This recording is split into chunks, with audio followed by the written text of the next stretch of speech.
harus berani menawarkan program-program Islam kepada mereka, pada orang-orang kaya, pada pengusaha, pada para pejabat itu. Kemudian kreatif, ya. Kreatif di sini apa ya? Terus berpikir. Orang beriman, orang bersyahadat itu pasti dia kreatif, pasti dia akan mencari cara. Ustaz Hashim pernah mengeluh ya, pernah mengeluh waktu itu sama Ustaz. Dia bilang, Ustaz, ini anak-anak susah betul dia mau belajar bahasa Arab, baca kitab atau di Gunung Tembak. Dia nyampaikan ke Ustaz Abdullah Said. Karena waktu itu Pak Asdar masih suka cari singkong ya. Pak Arif masih suka cari apa? Anak-anak dulu masih suka pokoknya kerja daripada belajar. Kata Ustaz waktu itu, sudah pakai berapa cara? Sudah 3 cara. Masih ada 100 cara untuk dicari. Masih ada 1000 cara. Coba terus. Artinya disuruh kreatif gitu. Karena orang bersyahadat itu tidak akan pernah putus asa, karena pasti Allah akan menolongnya, ada keyakinan di situ. Jadi kalau ada 1 jalan, 2 jalan dilalui nggak bisa, jangan putus asa, terus coba. Dan itu yang dilakukan ketika saudara-saudari Yusuf, Nabi Yusuf, untuk bagaimana mendapatkan makanan, maka disuruh pintu ini ditutup, cari pintu-pintu yang lain, dan mengajarkan itu tidak putus asa. Kan santri-santri dia terus begitu juga kan. Ustaz Latif itu banyak pengalamannya, bagaimana menundukkan pejabat-pejabat di Kalimantan Timur. Banyak cara beliau lakukan, nggak bisa ditemui duhur sholat subuh di dekat rumahnya, bahkan di pagarnya dia tungguin sampai pokoknya bagaimana ketemu. Karena orang bersyahadat itu pasti dia kreatif, banyak dia lakukan caranya. Jadi kalau ada orang banyak alasannya, seolah-olah sudah pernah nasihat, dikasih nasihat, sudah pernah nasihat. Nah, itu berarti dia perlu diasah lagi syahadatnya, ya. Harus kreatif di sini. Kemudian ahli ibadah. Ini juga menjadi salah satu karakter orang yang bersyahadat. Tidak mungkin orang yang sudah mempersaksikan Allah sebagai Tuhan, Muhammad sebagai Rasulullah, kok dia tidak ahli ibadah, kok dia tidak rajin ibadah. Itu juga dipertanyakan syahadat. Apa yang disaksikan? Apa yang dipersaksikan? Ketika mengucapkan asyhadu alla ilaha illallah, hanya Allah yang disembah, hanya Allah yang memberi rezeki, hanya Allah yang ngasih kekuatan. Kalau mempersaksikan seperti itu, tapi ketika mendengar azan tidak terpanggil, tidak ketika disebut Allah Maha Besar, tapi kita masih mementingkan pekerjaan kita, masih mementingkan urusan kita, masih mementingkan pribadi kita, berarti dong Allah bukan akbar, tapi yang akbar itu urusan kita sendiri. Jadi kalau ada panggilan azan itu jangan didengarkan itu suaranya muadzin. Itu adalah Allah yang memanggil kita, disuruh menghadap. Nah, ini kan kalau di Allah insya Allah sudah terkondisikan ya, ketika sudah azan itu memang ya bagaimana caranya semua kegiatan dihentikan. Azan untuk mendapatkan untuk beribadah. Apalagi kalau kita kan ditambah lagi ya, ada GNH, Gerakan Nawafil Hidayatullah. Dan ini nanti kontrolnya itu adalah semua itu udah lewat halakoh, lewat murabinya masing-masing. Nah, di sini ada yang mengatakan kayak masuk Hidayatullah kayak lebih sulit daripada masuk Islam katanya. Ada yang mengatakan begitu. Kayak masuk Hidayatullah lebih sulit gitu. Menjadi orang Hidayatullah kayak lebih sulit daripada orang Islam katanya. Sebenarnya tidak seperti itu. Kita ingin Hidayatullah itu grade-nya itu dinaikkan gitu. Grade ibadahnya itu tidak sebagaimana orang-orang Islam KTP, tidak sebagaimana orang-orang Islam awam gitu. Kalau kita ini kan standarnya kan bagaimana bisa mendekati sebagaimana Rasulullah dan para sahabat sebagai generasi yang khairul qurun, sebagai generasi yang terbaik. Kita standarnya di sana, bukan standarnya Habib ini, bukan standarnya Kiai ini, bukan. Standar kita adalah Rasulullah dan para sahabat sebagai khairul qurun, sebagai generasi terbaik. Oh, begini ibadahnya, begini infaknya, begini sholat lailnya, begini baca Qur'annya. Standar kita itu di sana, sehingga kadang kenapa harus ada GNH itu di situ? Kenapa harus dilembagakan dengan namanya GNH? Jadi GNH itu belum ada puasa sunnahnya ya, belum ada puasa sunnahnya. Masih baca Quran, kemudian infak, kemudian wirid, kemudian sholat lail, apa lagi? Rawatib ya, sunat rawatib, masih itu. Dan itu semua ada dasarnya semua. Kalau kita melakukan setiap hari dengan istiqomah, Allah akan berikan yang luar biasa kepada kita. Ya, ini saya kira teman-teman sudah praktekkan ya. Dan yang terakhir di sini adalah pasti pembelajar. Kalau orang bersyahadat pasti dia belajar, ya. Orang bersyahadat pasti dia akan belajar, akan terus bagaimana mendapatkan hal-hal yang baru. Dan ini juga yang kita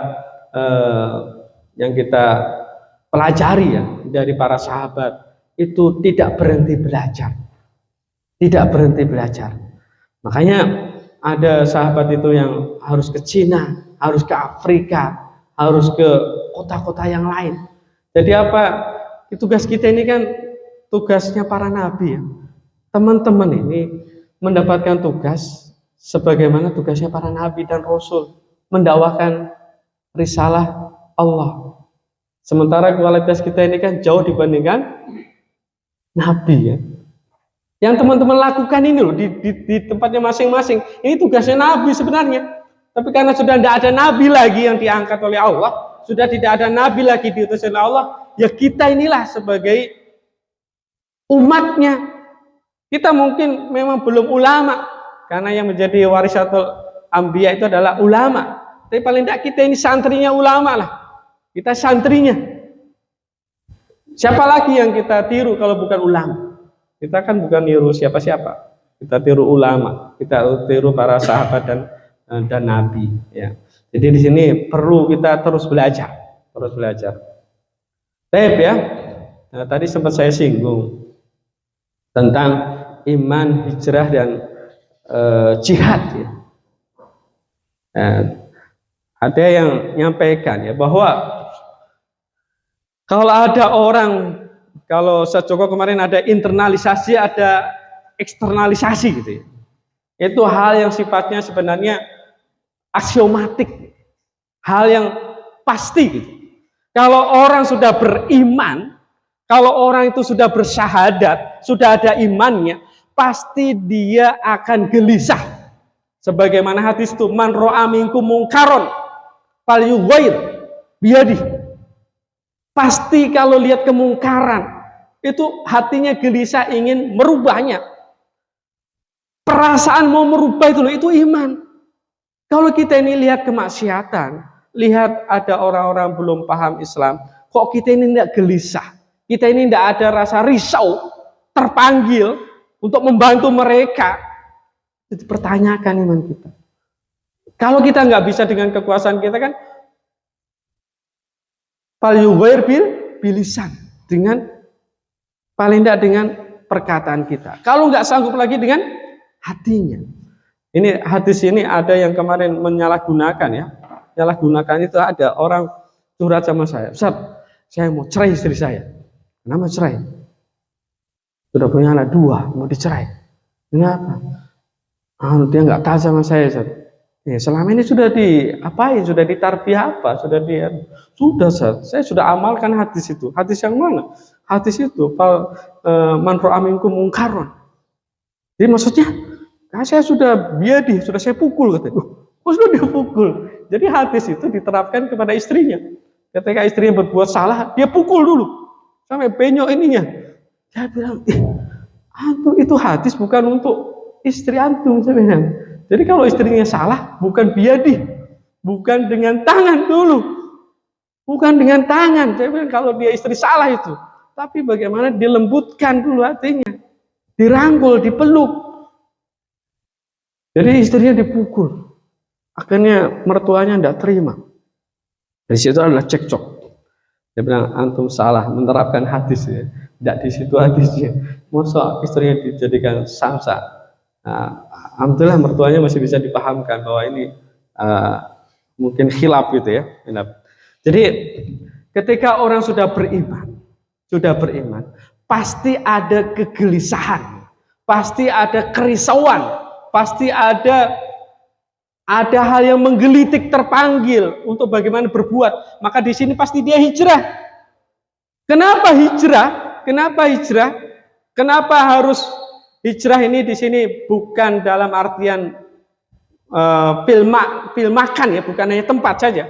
Tapi paling tidak di hatinya, kalau orang beriman, kok dia tidak berubah atau dia tidak berpindah dari kebiasaan yang jelek kepada kebiasaan yang lebih baik, atau kebiasaan yang biasa bisa menjadi kebiasaan yang luar biasa, kok setelah beriman tidak berubah. Hijrah ini artinya bisa diartikan berubah, berpindah. Cara tempat juga bisa, ya. Cara tempat juga bisa. Ketika kita di daerah kita ini merasa tidak sanggup lagi berbuat, sebagaimana sekelas Nabi saja disuruh hijrah. Itu dulu sejak kecil itu saya pikir-pikir itu ya. Saya pikir-pikir sebelum di pesantren, masih kecil saya pikir-pikir, kenapa ya Nabi lahir di Mekah tapi meninggalnya di Madinah. Tapi yang susahnya itu ya, kalau orang mestinya kalau lahir di Mekah, hidupnya di Mekah, meninggal di Mekah dong. Tapi kok kenapa ini harus ke Madinah? Itu sejak dulu saya pikir. Oh ternyata ada jawabannya ketika di Hidayatullah. Ya itu karena tugas dari Allah gitu ya. Dan bukan karena Rasulullah ketika di Mekah itu nggak sanggup. Coba kita ini kan belum pernah ngalami sesulit Nabi kan, sampai diboikot 3 tahun, makan hanya dari kulit-kulit, itu pun habis dikencingi sama onta. Belum juga kita ini kan kesulitan makan kan, belum juga kita ini sampai diboikot, tidak dikasih bicara sama orang kan, belum sampai juga gitu, belum sampai kita juga diintimidasi kan, belum juga sampai diusir-usir juga, belum juga kita sampai dilempari batu. Sudah adakah kita sampai digitukan? Itu yang sudah dialami Rasulullah. Orang yang terbaik, Nabi yang terbaik, mendapatkan tantangan dakwah yang luar biasa. Coba kalau seandainya Fikri di Lahat itu dilempari sama anak-anak kecil dengan banyak anak kecil, "Hoi pergi sana, penyihir, kamu itu pembohong, orang gila." Kira-kira gimana perasaan? Lawan. Nabi pun pernah seperti itu ketika ke Taif itu. Coba bagaimana hancurnya itu perasaan kan kalau orang biasa ketika mau ke Taif itu kan rencananya di sana mau berdakwah, mau hijrah. Karena anggapannya di sana banyak orang yang dikenal, ada sanak saudara. Tapi ternyata di sana orang-orang tua di sana tidak berkehendak, sehingga nyuruh anak-anak bawa kerikil, bawa batu untuk dilempari. Sambil disebutin orang gila, pembohong. Kira-kira coba perasaan kita gimana kalau gitu kan? Sampai luka-luka. Bahkan kata siapa itu Pak Jokowi sering ceramah itu, bahkan gunung itu emosi. Malaikat itu emosi. Sampai malaikat aja emosi digitukan sehingga mau meletuskan gunung-gunung di sekitar itu untuk menghancurkan itu. Tapi Rasulullah karena ini Nabi yang terbaik, dia doakan. Ya karena mereka belum tahu aja. Bahum la ya'lamun, mereka belum tahu. Siapa tahu nanti anak keturunannya dia menjadi generasi Islam, dan memang terbukti seperti itu. Kalau kita itu kan enggak ya. Jangankan dilempari batu, baru dicemberutin sama pejabat atau semoga enggak lama diganti. Langsung doanya itu jelek gitu ya. Semoga bangkrut itu. Jadi kalau dicuekin sama pejabat dia itu langsung kita itu pikirannya itu jelek itu doanya. Tidak, padahal ketika kita didolimin, doa orang didolimi itu kan mustajab. Mesti langsung didoakan, ya Allah semoga dia dapat hidayah. Ya Allah semoga ini mempercepat dakwah kami di sini. Jangan malah Wah, ini kesempatan, doakan dia, semoga bangkrut. Nggak, ini. Itu kan halnya manusiawi. Tapi sebagai orang beriman tidak seperti itu. Ya, makanya orang Hidayatullah rata-rata kan jarang yang berdakwah di kampungnya, jarang yang berdakwah di tempat lahirnya, jarang. Ya, jarang sekali. Jika ada pun itu kadang tidak berkembang.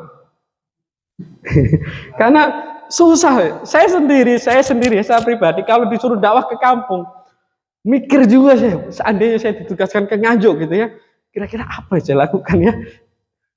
Secara orang mungkin banyak kenal gitu ya. Ya. Mereka sudah tahu sama kita ya. Apalagi kalau di kampung itu kan tahu ya, saya kecilnya kayak apa gitu ya. Kecilnya kayak apa kan tahu gitu ya. Jadi agak susah juga. Makanya kalau ada putra-putra siapa gitu ya, yang dia dakwah di situ, itu kadang kenapa enggak terlalu didengar, capek. Karena sudah tahu kecilnya gitu ya, tahu kecilnya gitu, tahu kecilnya. Saya pun kalau seandainya saya tugas di Surabaya, mungkin juga susah juga, karena orang tahu ketika saya mahasiswa itu kayak apa. Orang di sana manggil saya tuh par aja. Nggak ada bang, statusnya nggak ada. Karena memang dulu santrinya, ini nggak masalah juga. Itulah kadang kita, kenapa hijrah? Paling nggak hijrah tempat, hijrah pemikiran. Jadi kalau sudah beriman tidak berubah orientasinya, tidak berubah cara memandang dunia ini, tidak merubah cara memandang kehidupan ini, ya dia belum hijrah lah. Karena hijrah yang hakiki itu seperti itu, harus berubah. Dan ketika sudah hijrah, pasti dia jihad. Maka diksi hijrah ini tidak akan pernah bisa dihapus oleh siapapun. Karena itu ada dalam Quran dan itu adalah dari Allah, jihad. Dan kalau Islam tanpa jihad nggak bisa. Nggak mungkin orang Islam ini, orang beriman tidak jihad, pasti dia jihad. Jihad dalam artian sungguh-sungguh, jihad dalam artian berkorban, jihad dalam artian memang memberikan totalitas. Ini jihad, ini spirit kita. Kalau kita nggak jihad, nggak mungkin. Karena ini lahirnya dari sini. Ya, nggak mungkin orang yang berjihad itu tidak iman dulu. Tidak akan muncul jihadnya ketika tidak ada iman. Makanya Bapak Men Umum itu sangat marah sekali.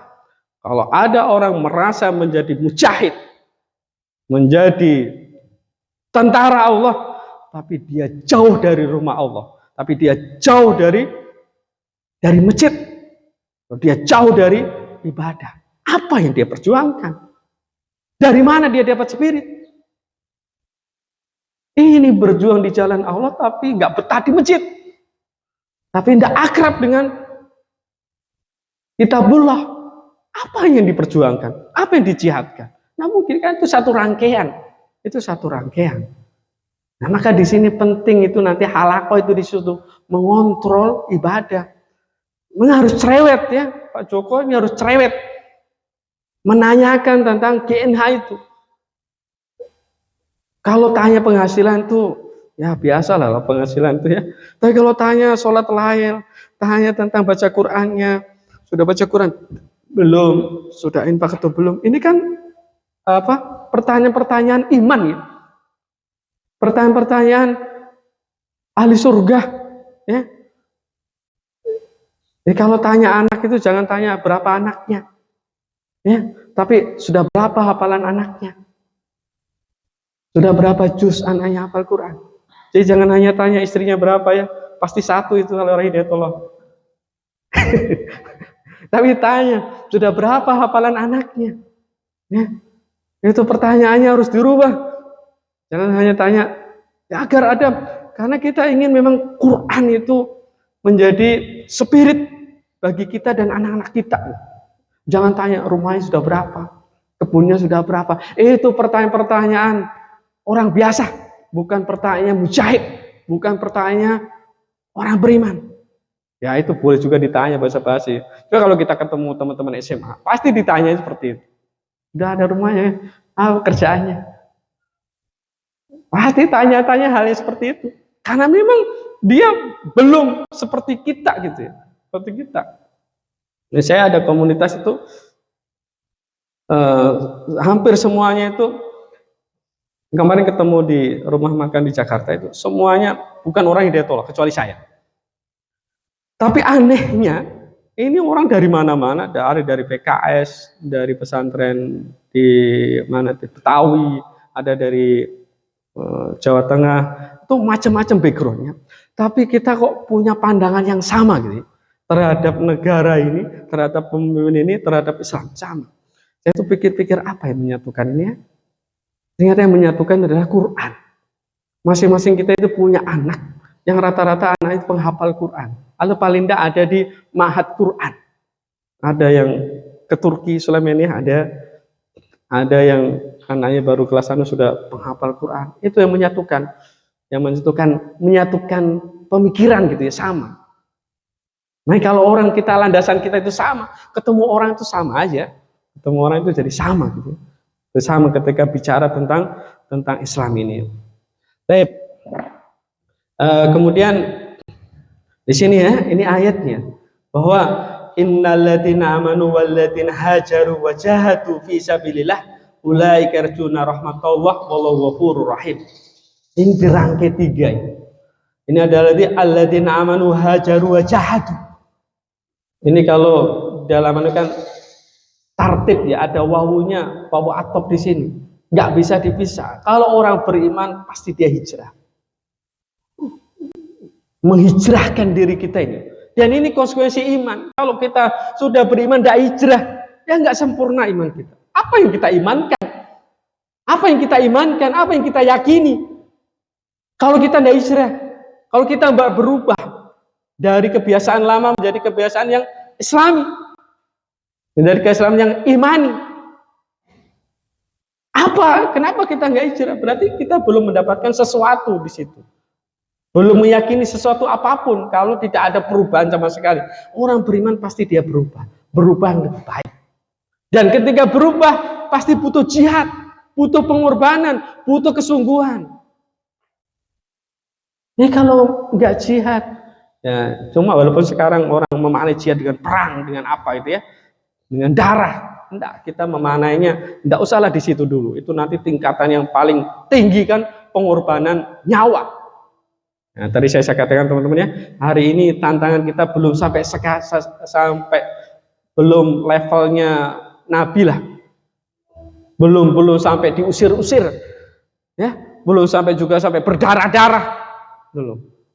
Nah, maka di sini teman-teman semuanya kita tingkatkan lagi. Kalau iman kita meningkat, pasti hijrah kita ini juga meningkat. Pasti jihad kita ini akan meningkat. Itu sudah aksiomatik ya, sudah aksiomatik. Tep ya. Sudah 9:30, tadi 9:30 ya boleh ya. Saya enggak teruskan dulu.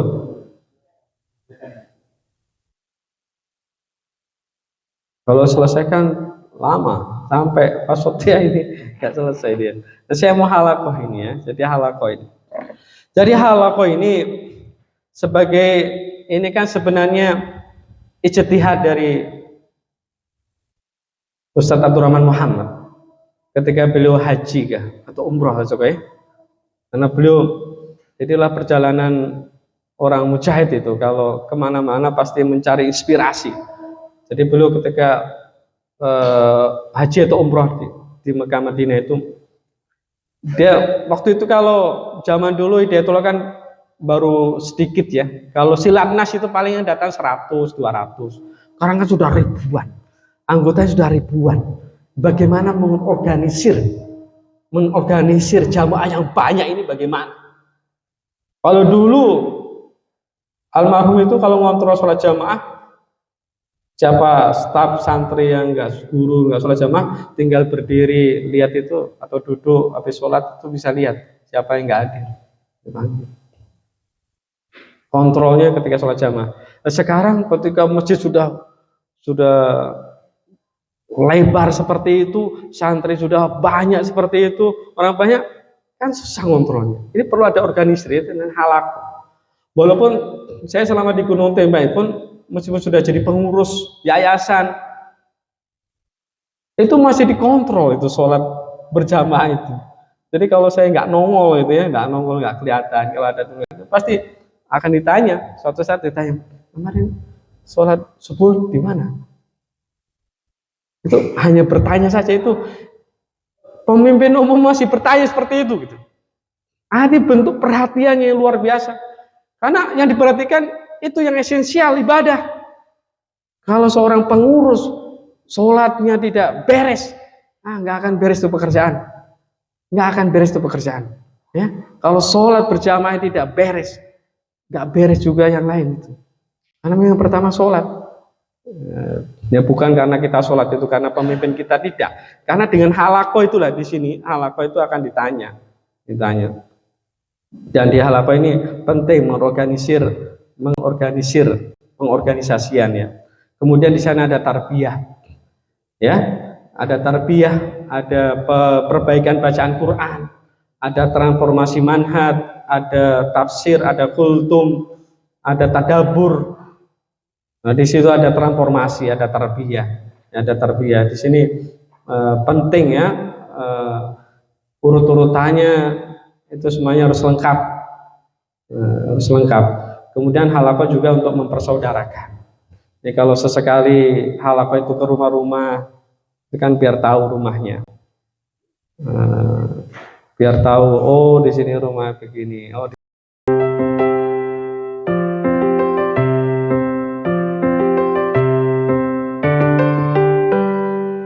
Semesta bertasbih padamu, sucikan dirimu, lafazkan asmamu. Gunung-gunung bintang makhlukmu, mentari rembulan tunduk